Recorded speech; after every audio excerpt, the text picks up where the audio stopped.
យើងឃើញ Google Drive ដែលវាចេញជាទម្រង់ Drive D Drive C Drive G របស់យើងហើយ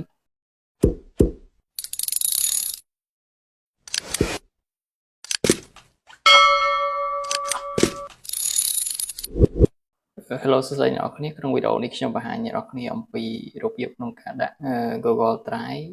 ធ្វើជា Drive ស្រដៀងទៅនឹង Drive D Drive C របស់យើងនៅលើ PC របស់យើងអញ្ចឹង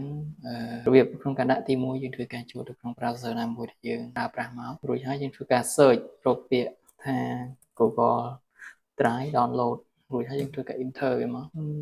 ខេអញ្ចឹងមកយើងធ្វើការចុចលើពាក្យ download Google Drive តបហើយយើងធ្វើការ download វាមកអូខេអញ្ចឹងដោយសារតែខ្ញុំបាន download នៅ Google Drive exe នេះហើយអញ្ចឹងខ្ញុំសូមធ្វើការអត់តម្លើងម្ដងទៀតទេអ្នកនរគ្នាអត់តតម្លើងអ្នកនរគ្នាធ្វើការតម្លើង Google Drive exe ហ្នឹងមកអញ្ចឹងដោយសារខ្ញុំតម្លើងហើយខ្ញុំធ្វើការ close វាអូខេអញ្ចឹងនេះគឺជា file Google Drive ដែលយើងបានតម្លើងហើយបើសិនជាអ្នកនរគ្នាតម្លើងហើយវាអាចអ្នកនរគ្នាមិនតតម្លើងយើងតម្លើងមកដំបូងអាចនៅក្នុងកន្លែង download នេះអូខេអញ្ចឹងខ្ញុំបានតម្លើងវាហើយខ្ញុំដាក់វានៅលើ desktop របស់ខ្ញុំបន្តទៀតខ្ញុំធ្វើការ right click លើវាហើយខ្ញុំយកពាក្យថា open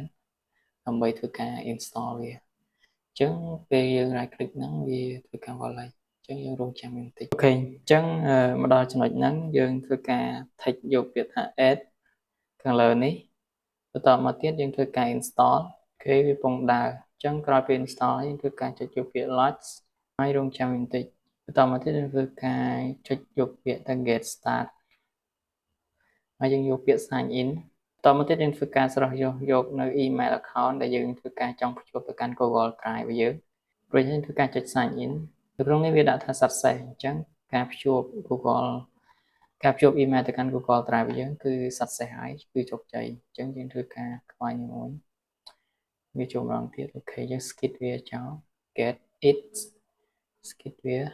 next open Google Drive នេះគឺជា Google Drive របស់យើងឥឡូវនេះយើងតម្លើងវាហើយយើងធ្វើការចូលទៅលើ file PC របស់យើងមកអូខេបន្តមកទៀតយើងឈរនៅលើ PC របស់យើងធ្វើយើងឃើញ Google Drive ដែលវាចេញជាទម្រង់ Drive D Drive C Drive G របស់យើងហើយអញ្ចឹងយើងអាចធ្វើការ rename ឈ្មោះបានយើង rename លើឈ្មោះបានដែរ